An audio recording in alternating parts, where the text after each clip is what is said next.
हमारे आसपास बहुत सारे ऐसे पौधे हैं जिनका तांत्रिक क्रियाओं में या फिर टोने टोटके में प्रयोग होता है।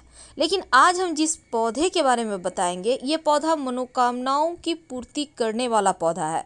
इस पौधे को साक्षात गणेश जी का स्वरूप या फिर ऐसा समझ ले कि शिव जी का सबसे पसंदीदा पौधा है। ये सावन के महीने में ये पौधा अगर आपको मिल जाए तो छोड़ना मत, क्योंकि इस पौधे से शिवजी होंगे मदार, जिसको हम आक भी कहते हैं। मदार के पत्ते, मदार के पुष्प और जड़, यहाँ तक कि मदार के दूध से भी वशीकरण होता है। आज हम आपको 3 प्रयोग बताएंगे जिससे आप शत्रु पर आप ये प्रयोग कर सकते हैं। शत्रु शांत हो जाएगा, वो बस में हो जाएगा। प्रेमी प्रेमिका लव रिलेशनशिप में परेशानी है या फिर वैवाहिक जीवन में समस्या है तो भी इसका वशीकरण कर सकते हैं। पूरी तरह से सात्विक है, इसमें किसी को हानि नहीं होगा। और तीसरा, अगर नौकरी व्यापार में परेशानी है तो भी आप वशीकरण कर सकते हैं। देखिए, मदार के पत्ते से वशीकरण करना बहुत आसान है।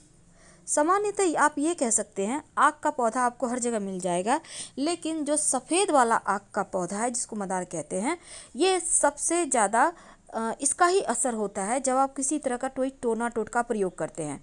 तो आप पहले ही देख लें कि वैसे तो रोड साइड मिल जाएगा आपको ये पेड़, तो पहले ही आप ढूंढ के रखें कि ये पेड़ सफ़ेद आक का कहाँ पे है। फिर आपको ये प्रयोग करना है। और जब भी आप प्रयोग करें तो पहले जाकर निमंत्रण दे आए आक के पौधे के पास। कैसे देंगे? आप एक सुपारी, एक सिक्का और थोड़ा सा जल लेकर जाएं, किसी बोतल में भी ले जा सकते हैं, और पेड़ के पास जल अर्पित करें जड़ में। और फिर यहाँ पर सुपारी और जो सिक्का है उसको रख दें और उनसे बोलें, अपना परिचय दें, आप कौन हैं, आपके पिता का नाम क्या है, आप किस प्रयोजन से उनके पास आए हैं, और फिर उनको प्रणाम करके आप घर आ जाइए। और अगले दिन आप प्रयोग करें, इस बात का ध्यान रखिएगा। तो चलिए देखिए, अब हम एक छोटा सा प्रयोग आपको बताएंगे। कई बार क्या होता है ना, आंकड़े या मदार का जो प्रयोग है कई प्रकार की तांत्रिक क्रियाओं के लिए किया जाता है। तो आज हम बहुत तरह के प्रयोग होते हैं, पर हम आपको कोई बड़ा वाला तांत्रिक प्रयोग नहीं बताएंगे। हम पहले ही क्लियर कर दें, वो जो होता है मारन वाला, वो सब नहीं बताएंगे। सिंपल तरीके से आप शत्रुओं को शांत करें, आप प्रेमी प्रेमिका एक दूसरे के करीब आएँ, बस यही बताएंगे। तो चलिए हम जानते हैं, एक बात जान लें कि जिस घर में, घर के बाहर, बाउंड्री वॉल के बाहर मदार का आक का पौधा होता है, उस घर में कभी भी किसी की नज़र दोष नहीं लगती, नकारात्मक शक्तियाँ प्रवेश नहीं करती। अगर आपके घर के सामने मदार का पौधा है तो आप बहुत भाग्यवान हैं। अब जरूरी नहीं है कि गेट के ठीक सामने हो, आपके बाउंड्री वॉल के आसपास भी हो सकता है। तो ये पौधा का होना बहुत अच्छा होता है, क्योंकि आपके घर में लोगों का तंत्र क्रिया असर नहीं करेगा या फिर लोग कर ही नहीं पाएंगे। लेकिन सवाल ये भी है कि कहाँ पे लगाएं, किधर लगाएं। तो देखिए, उसके भी वास्तु में नियम है। आक का पौधा जो होता है ना, वो भले ही तंत्र क्रियाओं के लिए भी यूज होता है और उसको नष्ट भी करता है, और इसके दूध से भी वशीकरण होता है, इसके पत्ते का भी प्रयोग होता है। तो चलिए आज हम बहुत सारी बातें करेंगे, लेकिन एक बात खास, मदार का पौधा जब भी लगाएं, घर के मुख्य दरवाजे के बाहर दाहिने तरफ। एक और बात, जब भी आप कोई टोना टोटका करते हैं तो शनिवार को ज़्यादा अच्छा रहेगा करना। और पहली बात, आपको शुक्रवार के दिन ही निमंत्रण देकर आना होगा। आपको एक दिन पहले निमंत्रण जरूर देना चाहिए, ताकि आपकी मन्नत वो सुने, विनती सुने। अब जैसे आप किसी को बुलाने जाते हैं तो पहले से फ़ोन कर देते हैं, ठीक उसी प्रकार। तो सवाल ये है कि आप उनको निमंत्रण कैसे देंगे। देखिए, एक दिन पहले आप जाइएगा, 1 लोटा जल, 1 सुपारी, 1 सिक्का लेकर जल अर्पित कर दें पेड़ की जड़ में। और कभी भी कर सकते हैं, सुबह से शाम तक, जरूरी नहीं है कि भूखे रहना, आप खा पी के भी कर सकते हैं। उसके बाद सिक्का और सुपारी उनके पास रख दें, जड़ के पास, और उनसे हाथ जोड़कर प्रार्थना करें, अपना परिचय दें, आप कौन हैं, आप किनके बच्चे हैं, क्यों आए हैं, और उनसे कहिए कि के साथ। तो सबसे पहले तो आप पहले से निमंत्रण दे के रखिए मदार के पेड़ को, आक के पौधे को। अब इसके बाद आप अगले दिन जाइए और जाकर आपको मदार का सिर्फ पुष्प नहीं तोड़ना, बल्कि जो पुष्प है और उसके साथ जो पत्ते हैं, नए नए जब पुष्प निकलते हैं तो पत्ते उसके साथ बहुत अच्छे से टच किए हुए होते हैं। तो आपको, या बड़े भी खिले हुए पुष्प है तो कोई बात नहीं, बस ये कोशिश करना है कि पत्ते भी आपको लेकर आना है। अब इसको लाकर आप, पत्ते और पुष्प लगा हुआ ही रहे, टूटे, उसको तोड़ना नहीं है। अब लाकर हनुमान जी के मंदिर में जाइए। अब हनुमान जी के जो चरणों में सिंदूर होता है, आप उसको थोड़ा सा उंगली से लें और लेकर अपने और उस व्यक्ति का नाम लिखें जिसके साथ आपको रिश्ते बेहतर करने हैं। यानी आप लव का भी नाम लिख सकते हैं यहाँ पर और जीवन साथी का भी नाम लिख सकते हैं। जिसको भी बस में करना चाहते हैं उसका नाम लिखिए हनुमान जी के चरणों के सिंदूर से।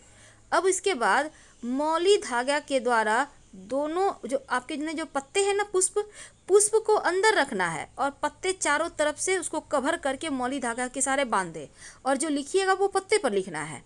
वशीकरण हो जाता है और ये प्रचंड वशीकरण है। इसको करने के बाद आप कहीं मिट्टी में दबा दें, पीछे मुड़कर मत देखिएगा, कभी भी खाली नहीं जाएगा।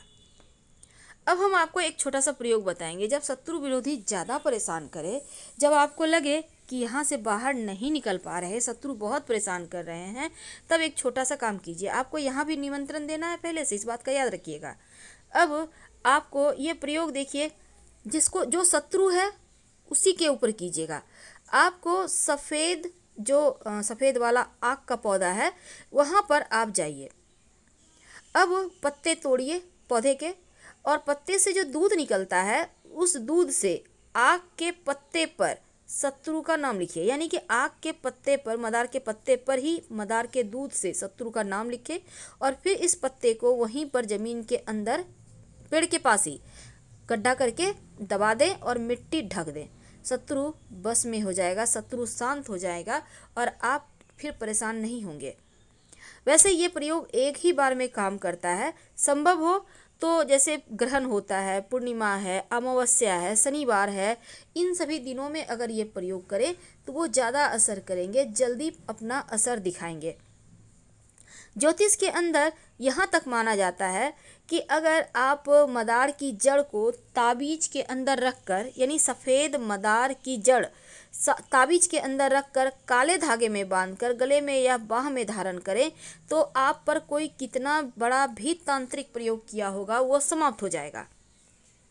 तो अगर आपको भी लगता है आपके घर के आसपास किसी ने कुछ किया है तो ये प्रयोग कर सकते हैं और 1 महीना के बाद मिट्टी में दबा दें। तो चलिए सबसे अंत में एक खास उपाय। कई बार क्या होता है, आपके ऑफिस में, आपके व्यवसाय स्थल पर लोग बहुत परेशान करते हैं, कई बार घर में भी लोग परेशान करते हैं। तो ऐसे में एक छोटा सा काम कीजिए। आक के मदार के पत्ते से ये भी वशीकरण होता है, लोग परेशान नहीं करेंगे। तो आपको मदार के पेड़ की जड़ किसी भी शनिवार के दिन थोड़ा सा तोड़ कर ले आइए, लेकिन पहले शुक्रवार की शाम निमंत्रण दे आइएगा। और इसके साथ ही एक पत्ता भी तोड़ कर ले आइए, आक का जड़ थोड़ा सा और एक पत्ता। अब इसको मदार के जो पत्ते हैं और जड़ है इसको ले आइए। अब इनको पीस लीजिए अच्छे से और फिर किसी मदार के पत्ते को धोकर, यानी कि जो जड़ है उसको पीस लिया, अब मदार के पत्ते को धो लीजिए, उसके ऊपर जड़ को थोड़ा सा घी के साथ रखिए। अब इसका आप तिलक कर सकते हैं, जिसके भी सामने जाएंगे वो बस में हो जाएगा। आप चाहें तो मदार के पत्ते भी पीस लें, मदार का जड़, मदार का पत्ता और थोड़ा सा घी मिक्स करके। ये प्रचंड वशीकरण है।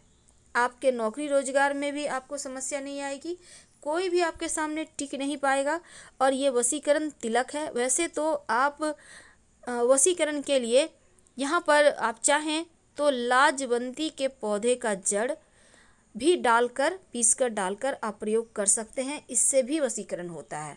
तो छोटे छोटे प्रयोग हैं पर इसके असर आपको बहुत लंबे समय तक दिखेंगे। अब देखिए, सफ़ेद मदार की जड़ और पत्ते से जो वशीकरण होता है वो कभी खाली नहीं जाता। तो अगर आप एक छोटा सा प्रयोग करें, जैसे कि एक सफ़ेद का मदार का एक पत्ता तोड़ कर ले आए और पत्ते को घर के बाहर कोने में दबा, जब भी कीजिएगा बस चुप रहना है। अब ये नहीं कि बातचीत कर रहे हैं, प्रयोग कर रहे हैं, बिल्कुल ऐसा ना करें। चुपके से करना होता है टोटका, जैसे कोई टोके नहीं, बातचीत ना करें। और शत्रु वाला आप उपाय जरूर कर लीजिए। बस आक के पौधे के दूध से ही लिखना है आक के पत्ते पर और आक के पेड़ के नीचे ही मिट्टी में दबा देना है। और जितने शत्रु उतने पत्ते पर लिखिएगा, एक ही पत्ते पर सारे शत्रु का नाम मत लिखिएगा। आपको तो पता है जब 10 साल पुराना आक का पौधा हो जाता है तो उसकी जड़ में गणेश जी की आकृति बन जाती है। और ऐसा कहीं आपको मिल जाए तो जरूर घर ले आइए और विधिवत पूजा आराधना करें। आपके जीवन में धन की कमी कभी नहीं होगी। लेकिन इसी आग के पौधे की जड़ को अगर आप शिवलिंग पर अर्पित कर दें और फिर इस जड़ को जो स्त्री संतान की चाहत रखती है वो अपने कमर में सफ़ेद धागा या लाल धागा में बांध कर पहन ले तो 3 महीने के अंदर गर्भाधान होता है, संतान की प्राप्ति होती है। तो ये प्रयोग वैसे तो आप किसी भी पुष्य नक्षत्र में कर सकते हैं, नहीं तो किसी भी सोमवार को शुक्ल पक्ष